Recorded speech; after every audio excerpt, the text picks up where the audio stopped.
It's Divas That Care Radio. Stories, strategies, and ideas to inspire positive change. Welcome to Divas That Care, a network of women committed to making our world a better place for everyone. This is a global movement for women, by women, engaged in a collaborative effort to create a better world for future generations. To find out more about the movement, visit divasthatcare.com after the show. Right now, though, stay tuned for another jolt of inspiration. Hello, and welcome to the Metaphysical Mastery Podcast. This is a mother and daughter musing about metaphysical and esoteric topics. I am the daughter. My name is Kate Nelligan, and my mom is named Peggy Nelligan. Go ahead and say hi, Mom, and introduce yourself. Hi. I'm the former director of the Metaphysical Center of New Jersey, so I have a little bit of background in this. And together, Kate and I share some very practical ideas that you can use. Our topic today is on sacred geometry, so I hope you enjoy hearing about this. Yeah, and I am an equine partner, life and business coach and animal communicator. And so really looking forward to talking about sacred geometry. We almost called it symbology, but we already did a different podcast episode called Signs and Symbols, if you want to check that one out as well. Sacred geometry is something that I am personally fascinated about, don't know a lot about. So if you are someone that is working deeply in the space, hopefully there's still some tips and tidbits that you'll get today, but I think a lot of us still need to learn a lot about sacred geometry. So my mom put together so many notes and so much information, and eventually there'll be a handout through the Metaphysical Center of New Jersey where you could read all of this. But there's so many details and different types of sacred geometry. So we're just going to dive in, and I'll share a couple of my personal anecdotes of kind of how I work with sacred geometry. But Mom, what is the general overview of what is sacred geometry? Yeah, it's fascinating because almost everybody knows geometry because you have to take it in high school here in the United States. And so we think of it as the study of, shapes and proportions and things like that. But sacred geometry really is different because it's the meaning that we give to the shapes and the symbols that show up in our life. Plato, way back in the ancient Greek days, actually said God geometrizes. And it was the explanation that these symbols and shapes are meaningful in our world. And in fact, if you really go back, it says that sacred geometry is the intrinsic order of the whole universe. It's what unites all forms of life, not just here on our planet, but throughout the cosmos. And it's the idea that all of the structures in nature and throughout the cosmos are governed by a set of patterns, geometric patterns, and mathematical ratios. It's found in everything, from plants and trees to stars and galaxies. They call it the universal design language of the cosmos. I love that. And that's how I first learned about it, too. I think it was through either Bruce Lipton or, I think I listened to them say that if you look at a leaf and you pull it out, you can see sacred geometry. Right? If you look at flowers, if you really go into nature, you can see so much of that there. And it's really just pretty fascinating and beautiful. And so we're designed within sacred geometry. And you said to me the other day, because I was like, I don't understand the difference. If a circle is a circle, and you said there's a difference between regular geometry and sacred geometry. Mm-hmm. Well, that's just it. We all know what a circle is, and it has a meaning of being round, and we know what that is. But when you talk about a circle in sacred geometry, it's actually the concept of no beginning and no end, which is what, if your belief system involves something called God or whatever word you use for the source of all creation, then that's epitomized by a circle. So you can look at it as just being a round figure, or you can think of it as being the beginning and end of everything in the universe. That's the difference in sacred geometry. I feel like so much of life is what we assign meaning to, right? That's how we create reality, is kind of how we assign meaning to things. And, and so that also applies into the Signs and Symbols podcast that we did too. But and I think maybe it was Greg Braden who actually was the one who talked about sacred geometry for the first time when I heard about it. But yeah, it's really pretty potent. So I feel like you're really the one that introduced me to it, because you got me a Flower of Life necklace at one point, and I started wearing it, and I started feeling different wearing it, and I felt like it was really activated, and I felt like I was able to feel like more protected with it on, and even like able to manifest faster. So I just feel like they're so potent, these different signs and shapes. So why don't you start walking us through like what some of the basic ones are, and then some of the ones that people may know about or maybe even don't know about. Sure, yeah. I guess when you think of sacred geometry, everything really begins with a dot. There's just a dot. And that is an example or a symbol of the unmanifested form of creation. And then from the dot, there are circles, the plane, which I mentioned before, no beginning and no ending.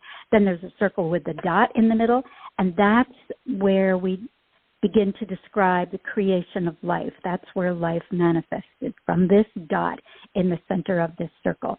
And then you come up with a circle with a line, and the line could be vertical or horizontal, and that's where polarity, or on Earth we say duality, occurs. And it's because vibration exists between these two sides of that circle with the line in it, whether it's vertical or horizontal. And that's what creates forms. Vibration is what creates forms in manifestation. So the higher the vibration, you have a more spiritual form, and then the lower the vibration is when you have the very dense earth forms. And then, of course, there's a circle with a cross in the middle, which basically represents spirit, which is the vertical line, restricted by form, which is our limitations and our boundaries. Those are really the basic designs. And then there are other forms that come out as a result. There's something called the Ankh cross, which really is a symbol of immortality and has to do with the law of gender in the universe. There's the whirling cross, which is something that the Native Americans have used for centuries, and that's a manifestation of life, an affirmation for life. Then there's the wheel, which is basically taking the circle and dividing it into 12. And, sometimes, Kate, we're going to have to do a whole podcast on numerology. There are so many connections with numbers that we went, and this 12 is an example of it. The suggestion in the spiritual tradition is that there are 12 energies coming from a common center. So we'll think about that. But then there are a couple of others. Triangles, of course, are another form of geometry. And again, by attaching the meaning, the upward triangle is often thought of as evolutionary movement and is more masculine, and the downward pointing triangle is involutionary movement or feminine. The Star of David is an example of one that uses both the upward and downward triangle. And that triangles are used for healing as well as creation. And I think one of the important things I learned, and I knew it, but I'd forgotten, that the structure of reality is actually crystalline. And so crystals have a triangular nature. That's their structure because it's a very stable geometric form. And then, of course, when you take triangles and attach them to one another, they form a star as the triangles face outward. So like if you put 5 triangles facing outward, you get something called a pentagon or a pentagram, or 6-pointed is hexagon and hexagram. So depending on the number of sides, you have different star shapes that we call star shapes. The other thing I thought that was pretty interesting is that all of the astrological signs that we have, I'm a Gemini, for example, you're a Capricorn, the signs are made up of either circles, straight lines, or curved lines. And these lines actually represent consciousness. So if there's a circle in your astrological sign, it represents the superconscious or spiritual aspect of your energy. The straight lines represent the conscious or material aspect and are considered kind of masculine. And the curved lines represent the subconscious or emotional aspect and are considered to be more feminine, whereas the circles are considered to be more of a balanced type of an energy. So there's a lot of information connected with just the shape of these symbols as well in geometry. Yeah, it's interesting because when you think about like how it applies to human life, like I've started working with clay, and you are given almost like a dot of clay, right? Like a block or a circle of clay, and from there you can create masterpieces, you can create bowls, you can create plates, you can create, so much from that original just like dot energy. And so I think that's really interesting. And then the other is, the wheel is connected to the astrology wheel, and there's 12 in there as well. And I never thought before you shared your notes with me that the astrology, they are I'm a V and an S is the Capricorn, and that I know some of them are more circles or I've always thought the symbol for each of the astrology signs is fascinating. I've loved mine so much, it's the only thing I've even ever considered tattooing on my body, but I have not done that. But I definitely feel like it's something that it's really, symbols themselves have energy to them and meaning. And lately, numerology would be a great one to do in the future, because I feel like this is the first year that I've actually been working with numbers more, and I see numbers every single day now.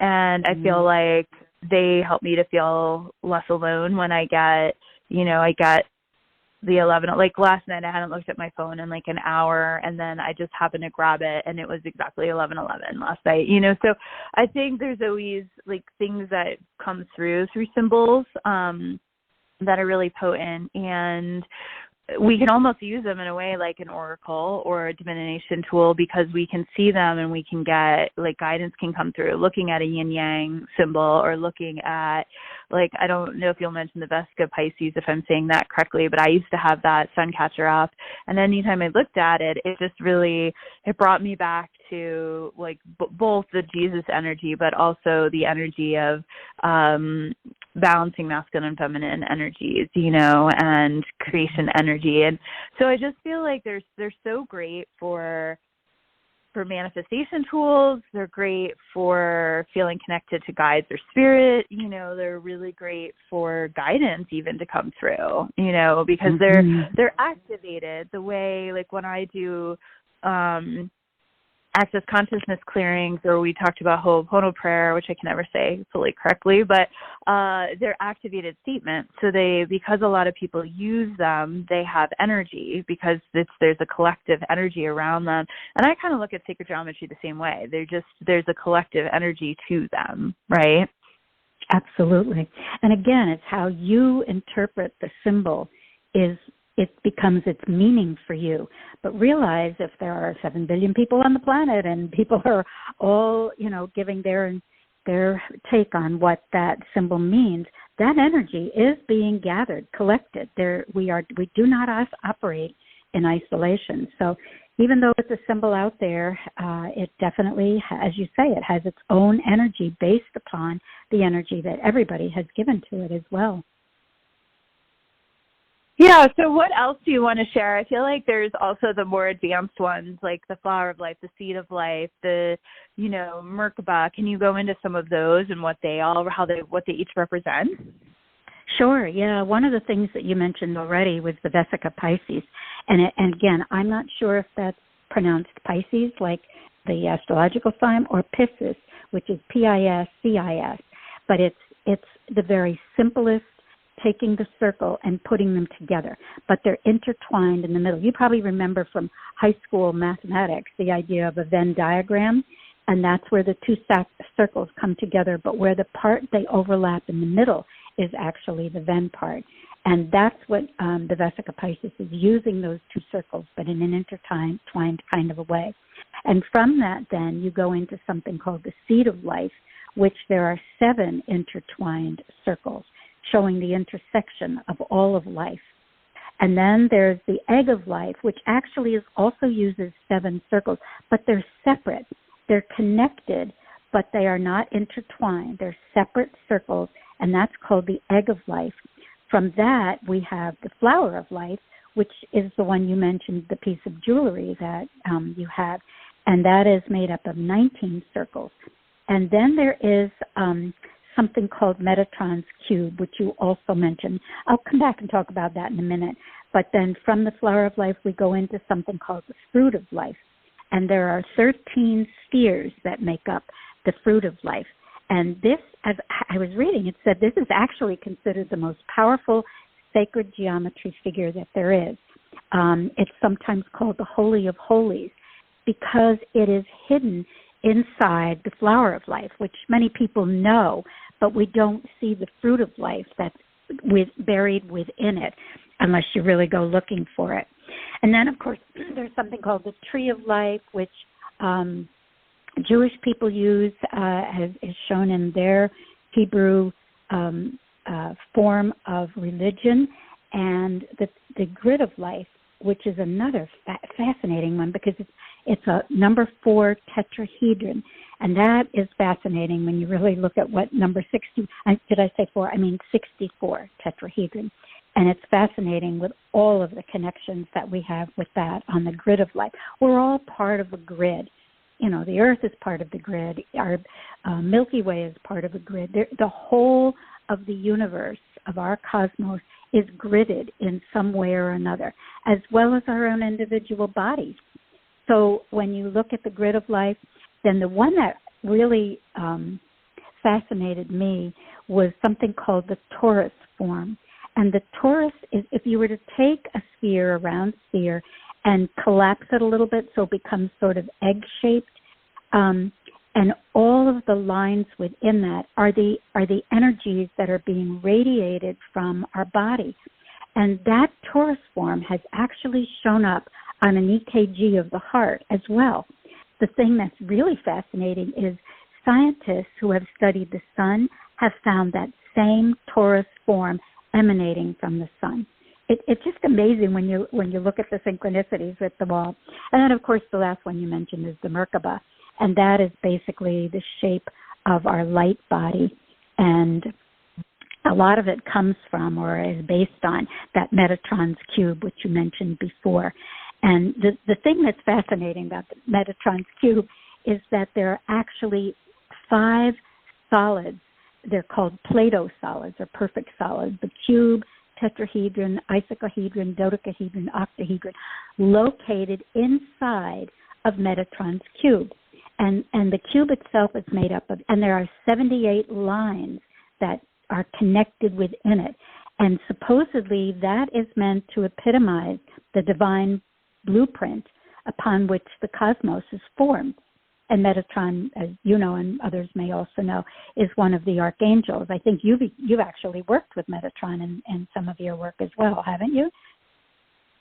I mean, I just find that Metatron is really powerful when you get in touch with that energy. I'll say he, but like it, and then we can use.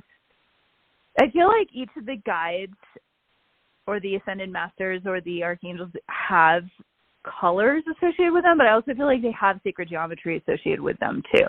And I don't know if I understand all of them, but I would say, like with Archangel Michael, the sword is a straight line, right? And he's seen to be depicted with a sword. So he's going to use that to cut fear or blockages and help people through the sword, and the sword being a sacred geometry tool.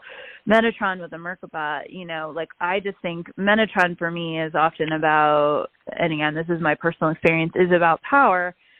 So the Merkaba is about how do you, I think of it as a shield where it shields stuff away, but it also is a power tool and grid to essentially change the energies of things to uplift them. Because he is really, I think of him as really about up-leveling, like going to the next level and getting much bigger. Not bigger like power over force, bigger, but just bigger in terms of like stepping into our brighter light and energies and vibrations, right? So I think of him that way. So then the Merkaba to me is associated with, coming up with, and like I was drawn to get a statue of him recently and he's holding it, and I'm like, I just felt like I had to put it next to my bedstand. Right? So like that's like the ways that we can work with, sacred geometry too, right? Like, so yeah, would you agree that each of the masters probably have some form of, because like Jesus is often associated with the Vesica, I can't even say it. The Vesica Pisces, right. That was the earliest form before the fish became, popular in Christianity. It was the Vesica Pisces, yeah. Yeah, I feel like they're often, or even, they're all associated in different ways with different, obviously there's also the cross, right? If you were to look at, obviously Jesus associated with that as a symbol.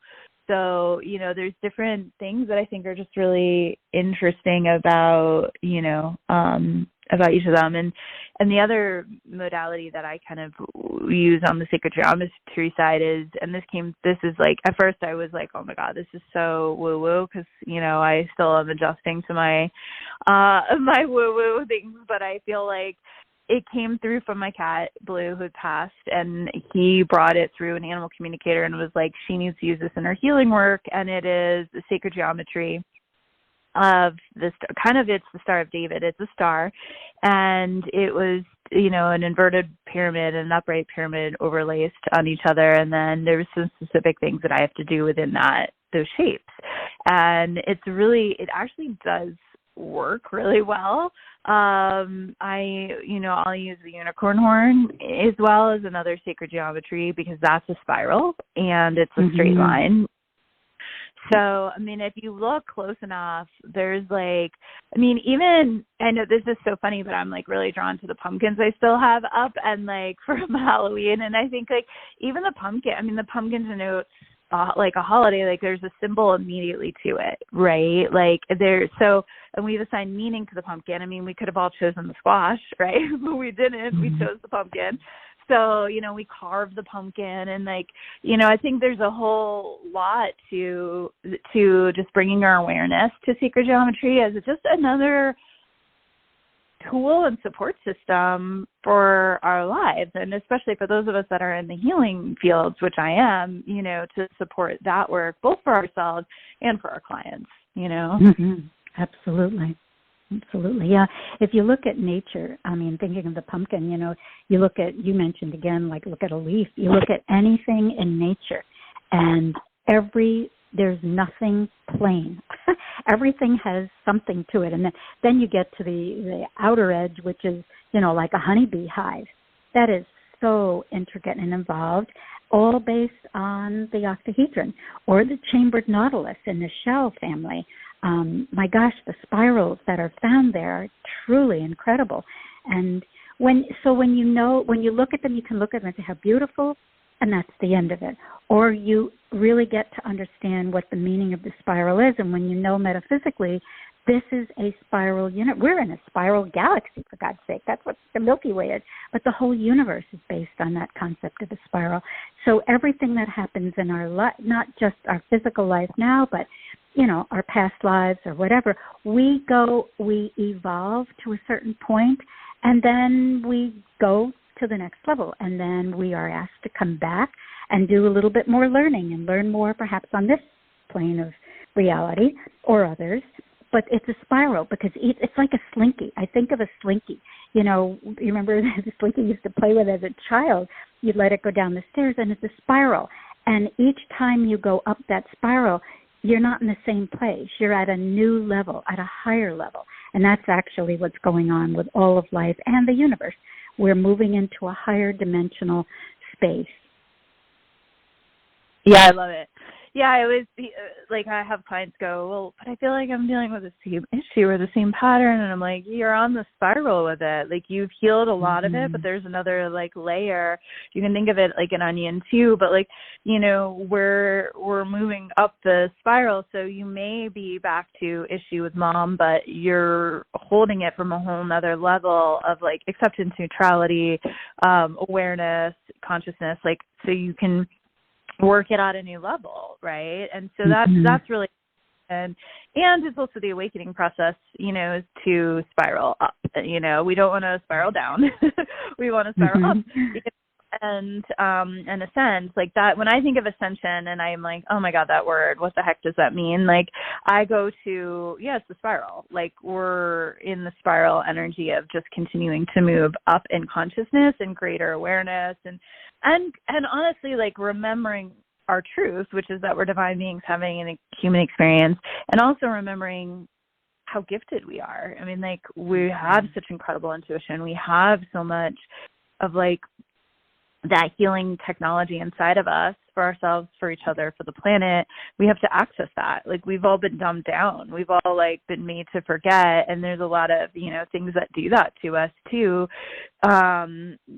Like medicine and other things. Like we have to actually, I'll go into a whole nother tangent here, but like we have to be willing to like spiral up and evolve, because that's what the planet's doing, right? So we have to join her, and we, for us to survive and then thrive as a species, as a humanity, as a planet, like we are in that spiral energy of awakening and ascending. So that's how I help to I see it more practically when I think of it as like, oh yeah, like consciousness is that spiral, right? So, and yeah, I love looking at nature as also just a map for divine perfection, right? Like we often judge our human bodies, but we are nature, and then we can go outside and we can look at a leaf and we can look at trees and we can look at how we don't judge nature. We don't think like tree branches should be thinner or, placed in different spots. We just are like, oh yeah, look at that cool tree. And so we can do the same when we see each other and each other's bodies. Like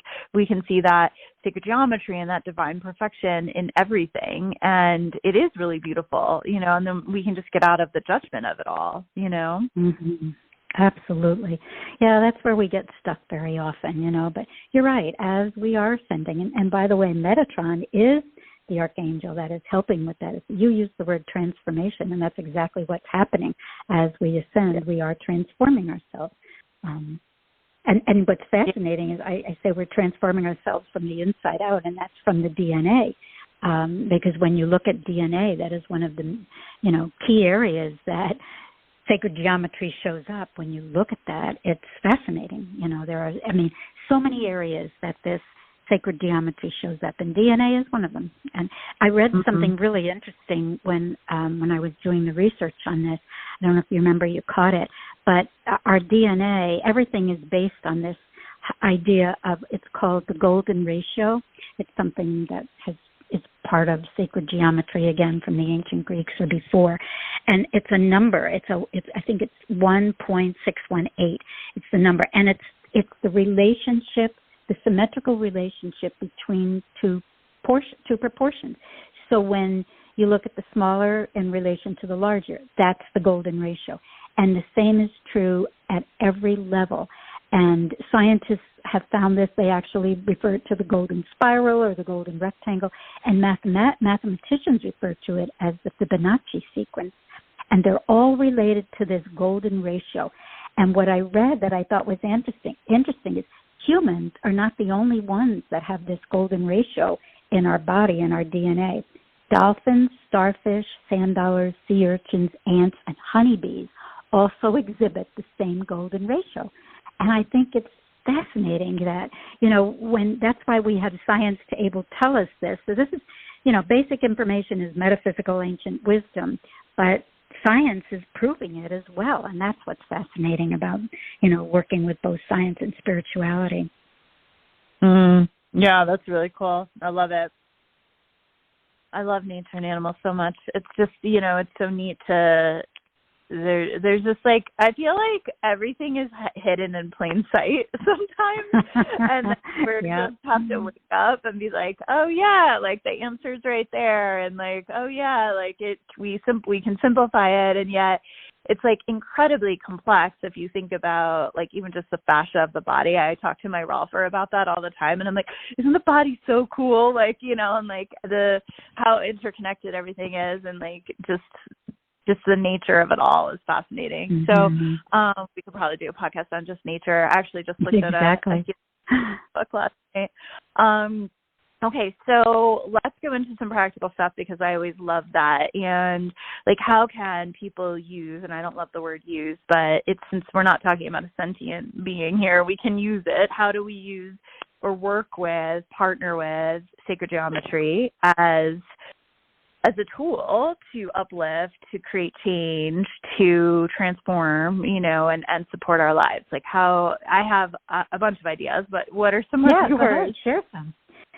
Well, okay. So you mentioned a couple to begin with. Mm-hmm. So I love the grids. I have so many, and I love artwork. And I feel like I'm always like, oh, I don't even know sometimes, like, is it seed of life? Is this flower of life? I'm like, it doesn't matter. I need it. And so I have, like, on my altar, I have, like, the sacred geometry stuff that I love, the selenite coasters, and I love the grids that you can put crystals and gemstones on because I feel like they activate the sacred geometry. And I love the jewelry, that's created out there. I love mandalas. I feel like mandalas, there are so many incredible artists that create mandalas. I'm blanking on one of them right now, but you could even put in like sacred geometry mandalas into Etsy or elsewhere and find like different things that speak to you. And then you can do research into why does it speak to you? I feel like I just got this interesting vision. You know how there's crystal stores and you can walk in and you can like feel like which crystal you're drawn to in gemstones? Mm-hmm. You know what I mean? Mm-hmm. I feel like there's going to be sacred geometry stores in the future where you go in and you pick out like different things that like speak to you about sacred geometry, like different, whether it's different coasters or images or prints or jewelry. I mean, obviously you see a lot of it anyways in metaphysical stores, and spiritual stores, but I just find that stuff really helps me. And you can just hang it up or wear it and just kind of stare at it and feel into it and see what comes forward from it. I think of them a little bit as like helpful portals to information, and you can certainly set intentions around them as well for that. And then the other thing I was thinking about is like I actually work with specific sacred geometry devices that I would love to just share about super briefly.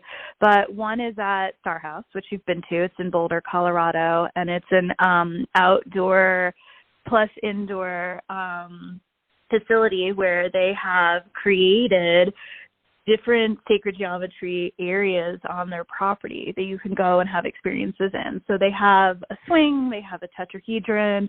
The actual Star House is, do you remember how many sides it is? Mm-hmm. I think it's an 8-sided building. It is.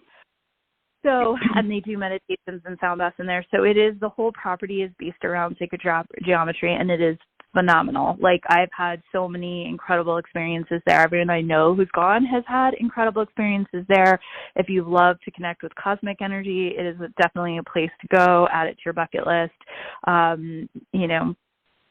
It's amazing. So Star House. I also go to the Harmonic Egg, and the egg is also sacred geometry in my mind, right? Mm-hmm. Because it's shaped in that primordial, and you literally sit in a large egg, and they play sound and light, or they put in sound and light for your healing journey based on intention. So the egg itself for me is very, very much sacred geometry that I work with. And it is the circle, but it's not really a circle, it's an oval, right? Mm-hmm. So I just feel like those are some of the ways that I work with it is really, connecting through sacred geometry physically. So not just like in meditation. I have a harder time sometimes like visualizing that Star of David work, but if I can like hold it or touch it or see it, it helps me. I'm like a little more kinesthetic with it. Mm-hmm. Absolutely. Yeah, I think the sacred geometry really is used to focus the mind, but it's very helpful to have something physical because we are, physical as well as mental and spiritual beings and emotional. So, by focusing that mental aspect of ourselves, it really does help. And as you mentioned, amplifying your intention, set an intention. It's very much like using crystals to amplify your intentions. The sacred geometry will do the same thing. It'll help to manifest your dreams. It brings about balance in your life if that's something that you're looking for, or it inspires you. If you're trying to connect with the mystical world, as you say, it doesn't have to be just through meditation and spiritual contemplation, but it gives you a deeper understanding of the universe if you really allow it to focus, to allow yourself to focus your mind to get in touch with that as well. Yeah. And, you've mentioned several ways that you can find this. And certainly jewelry is it's right out there, and the crystals and the mandalas. But clothes, I actually, when I was playing with this, putting it together, I came across a T-shirt that I must have bought somewhere along the line that has the flower of life right on the T-shirt. And it's fascinating because I was thinking about that. You had asked me at one point, what is a special, symbol for you? And I have to say the flower of life is certainly one of them. And the reason is when we were in Egypt, so many of the temples, the major temples, the ceiling was painted with the flower of life. It's like, you think, oh, isn't that a nice design? But it had a great deal of meaning for the ancient Egyptians as well. So if you really do have an opportunity to focus on one of those and make the connection for yourself, it can be very, very meaningful. I mean, you can also play with art, making your own art with it, right? So, like, there are coloring books where you can color in mandalas. I have some of those. And even just, coloring into the shapes and that really helps as well. It's, and feeling into, like, the symbols that most resonate with you and how they become kind of part of your support system. I will often find hearts, and I feel like that's a nice support system for me. There's different symbols and connections that I think are really supportive based on our own unique paths, like the butterfly, different things that come through. So other thing that I think is really fascinating is that the animals somehow know sacred geometry in a very kind of deep wisdom way. So the one thing I see, like I'll speak about what my goats do and then what my horses do. What the goats will do often is as soon as my mind gets clear or I'm starting to think about, like if I'm cleaning their barn out and my thoughts are kind of wonky, they're headbutting and they're doing, nutty things. And then if I start to clear my head or I start to think more positive thoughts, all of a sudden I'll look and they're all in a straight line. And I see them do this a lot. Like they'll go just out of nowhere into a straight line. And there's no real reason for them to be doing that. It's like, oh, I've come into alignment. I've come into connectivity. I've come into things lining up. And that's really a cool thing to see. They will also sometimes all do a circle with their noses pointed in around someone or pointed out. So they'll go into the circle as well and form connection that way. And it's really cool to see them do it. And then the horses often, it's hard to see it with only, one or two horses because you need, again, it's that whole connecting dots with vertical lines. When I've seen a herd, I've had it both as a client and then also as a practitioner, laying on a massage table and horses doing energy work with you, which is some of my favorite things to do with horses. They will go into sacred geometry and they will form different patterns. And you can see a photo of them working, and there's some out there, through, I have some myself. It's like, you can see the sacred geometry of what they go into, of what they're actually doing and realigning. And if you were to like fly above it, you'd be like, whoa, look at that pattern. Or you can even see it just, eye to eye on the ground. It reminds me all of a sudden of like the crop circles too. And like there's so many cool crop circles and how are they there? I love that stuff also. And if you don't know what I'm talking about, you can Google crop circles. But we've said a lot of things that people might need to Google if they're hearing it for the first time, like mandalas and, all of these different pieces. But yeah, I feel like nature and animals are already very much coded with a lot of things, like the honeybee. I love that you mentioned that too. Like I'm obsessed with that design, and I just think it's like designs are so powerful, and we need to use them to really see into, not to make everything have like meaning and, not the superstitious side of it all, but like to really, to have it uplift us and help us. I mean, that's what the numbers do. When people see numbers in sequence, they usually feel really good about it, or excited, or like, happy that they're seeing that. It's similar with symbols and sacred geometry, I think. So, yeah, I think if people get a chance to ever watch their animals, especially like a herd, I have 4 goats, it's easy to see it, and then with a herd of horses, you'll see it as well. It's really kind of neat. So. Mm-hmm. It's so interesting. You've mentioned so many good places that people can begin to look for sacred geometry just in their everyday life. I mean, people who go to churches or have, visited or even watched them on, the TV or computer or whatever, those symbols are, again, sacred geometry, not just because they're about divine subjects, but they've been imbued with this wisdom of ancient times as well as modern times. All the thoughts, as you said right in the beginning, have all contributed to this, and that's what makes important. And that's why the other one that was mentioned, I never made the connection with feng shui and interior design, but that is definitely, again, I go back to what I said in the very beginning. It's what our perspective of it is. If you think that just simply putting a mirror in some place is going to change the energy in your room, maybe it will, maybe it won't. But if you intentionally set up something and you know something about feng shui and you intentionally do something, that makes a difference. That's what becomes sacred about it, because you've now attached meaning to it. And again, to make it more sacred is where you connect it at a spiritual level to the divine, to source, whatever words you want to use. But really, that's what it all boils down to. I think of the word labyrinth, Katie. You and I both enjoy walking the labyrinths in different places that we've been. And again, a labyrinth is just simply a spiral of stones or bricks or ground. And that's all it is. But if you attach some meaning to it in some way, it becomes a sacred symbol, a form of sacred geometry. And I think more than anything, that's what I'd love to leave people with today, is the idea that whatever is in your life, look at it with a different set of eyes and see if there's some meaning behind it that you can add to it, or, go out and search something new or something different, that you can see.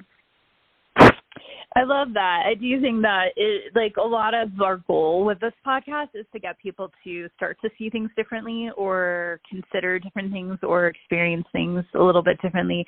For me, it's always about awe and wonder, right? Sacred geometry is just so much awe and wonder for me.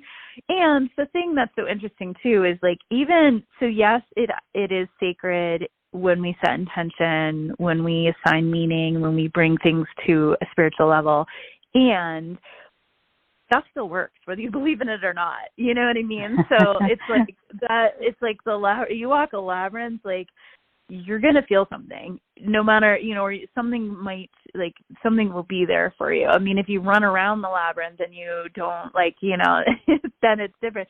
But if you walk the labyrinth, you will feel something. And so there is something in it that works, even whether we believe this stuff or not, right? And it's good to be skeptical, and at the same time, there's so much there that supports us. And I feel sacred geometry more than I feel crystals and gemstones, and that it bugs me. And I've talked to people who work with crystals and gemstones, I don't understand why it's not working. They're like, you're trying too hard, and B,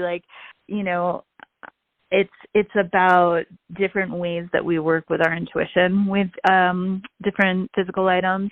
So, but with sacred geometry, for me, I have no real expectation. So I go into it with just this open mind, and then I'm like, oh, this is really cool. I feel this, or I see this, or I have that experience. And so it creates, there's a lot of awe and wonder and learning and spiritual connection in them. And to honor the word sacred, I've been thinking about that word a lot lately, and sacred spaces and sacred places and sacred, the horses are so sacred. Even if you just hold the reverence a little bit, or that you're in a sacred space, when I go to the egg, I bow, I thank the egg, because it feels very sacred to me, that space. It's a very safe space. And so I feel that's the other thing, is if we just even have the gratitude for, or see, or willing to say, okay, yes, this is sacred, then it also creates that deeper connection, like that sense of peace or that sense of support, rather than us just, like, I'll never forget, someone said, like, you could just walk around this lake and talk, or you could run around this lake and talk, and that's all your experience is, action. But if you quiet your mind or you connect with this lake, this is a special lake in Colorado, she's like, you are going to see and feel and hear things that you have never seen and felt and heard. And it happened to me, and I was like, oh my God, right? Like, my clairvoyance got really strong there. A lot of cool things happened, very existential, and it's there. It's just, we have to be willing to go one or two layers deeper than just the 3D mind or the mental energy or the doing energy, right? So it is about having more of that slower, quieter, deeper, sacred space for these things.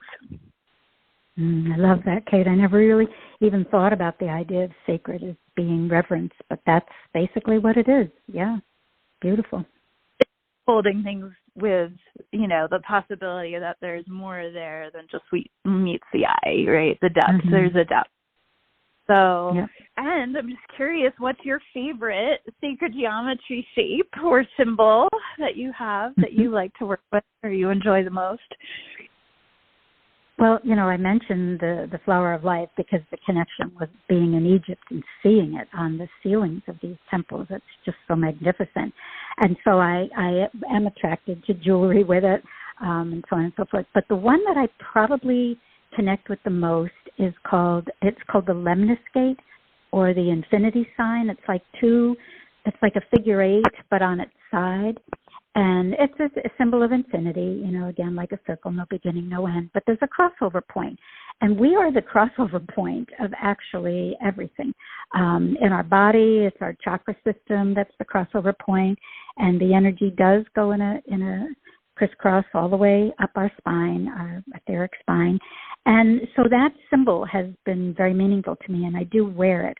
I have a necklace that I wear a lot, because it happens to be one that I like.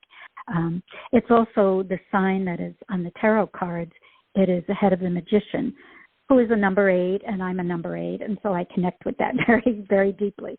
So yeah, the lemniscate or the figure 8 infinity sign is probably one of my favorites. What's yours? I love that.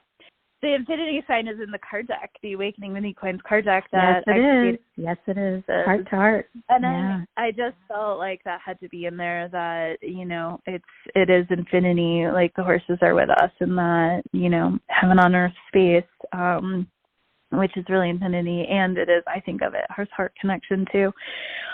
So my favorite is Seed of Life, which is actually the necklace. I said I thought it was Flower of Life. It is Seed of Life. And it's funny that you like yours because of an 8, because the Seed of Life is 7. Geometric shapes, and I am a 7. So, yeah, and it really is about the interconnectedness of all things. And it is a big thing around nature. So I just think it's really cool. It's got a lot of other sacred geometry inside of Seed of Life. So for me, that's kind of my favorite, and I think it is that connection to nature that I see through that. So, which I always feel like I have. So yeah, we'll have to do numerology at some point. Yeah. Everyone always brings me, and I'm like, we got to Google that. Like, I don't know. And I find, everyone has different, and I think it's fun when you can find information so fast now these days. Like, before you had to go get to a book, like when I was a kid, you'd have to go to the library and get a book out using a catalog in a library to see where the sacred geometry book is. And now, I have one today from Amazon on sacred geometry, or I can literally, Google for hours and hours on all this stuff. So it's fascinating. But the document you put together is brilliant. It's got so much in there. It's a great overview of all the different symbols and whatnot. So we will at some point be getting all of these different podcast manuals out, and so people can read more if they want to dive in. But I just appreciate everyone listening. And if you have any questions or comments, feel free to leave them. Feel free to share this podcast, especially if you know someone that is just getting into sacred geometry. Hopefully this gives them a little starter kit to it. And obviously these topics, could go on and on always. We're just doing our best to kind of give an introduction and get people a little more excited, a little more aware. Any final comments you have, Mom, about this? No, I'm just thinking of what you said, and I thought it's perfect when the Divas That Care introduces it, they say a jolt of inspiration. And when you think about it, that's exactly what we try to do, is just give everybody a little inspiration in their life, maybe for a new area to explore. So it's great. I love it. Very cool. Yeah. And for anyone listening, please check out the other podcasts on the Divas That Care network. We're really grateful to them to have the Metaphysical Mastery podcast.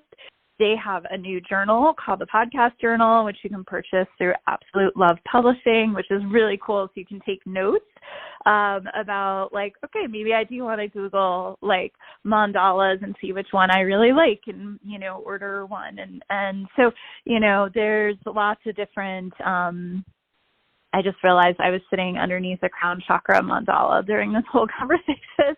And it's got a snake image in it, and it's called Shastara. Each of, even the chakras have mandala. The chakras have different. They're all sacred images. It's all sacred images. Yeah. It just goes on and on, which is so cool. So thank you all for listening and your interest. And if you have any future show ideas, you can let us know about that as well. So, anything else to share? Nope. My thanks goes along with Thanksgiving. We're a little bit early, but it's we do have a deep Thanksgiving to all of you for participating in this program, and for Candace and the Divas That Care Network and Blog Talk Radio for hosting us. Awesome. Well, thank you so much, Mom. I really appreciate all the work you put into this and doing all of the research. And there's so much here, and I can tell you got very excited about researching this one, which I love to see. And there's, just so much available to study on this. So we'll be back in a month with a different podcast topic. So please check this out. Please share this. And thanks so much for listening. We appreciate you. Thanks for listening. This show was brought to you by Divas That Care. Connect with us on Facebook, on Instagram, and of course on divasthatcare.com, where you can subscribe to our newsletter so you don't miss a thing.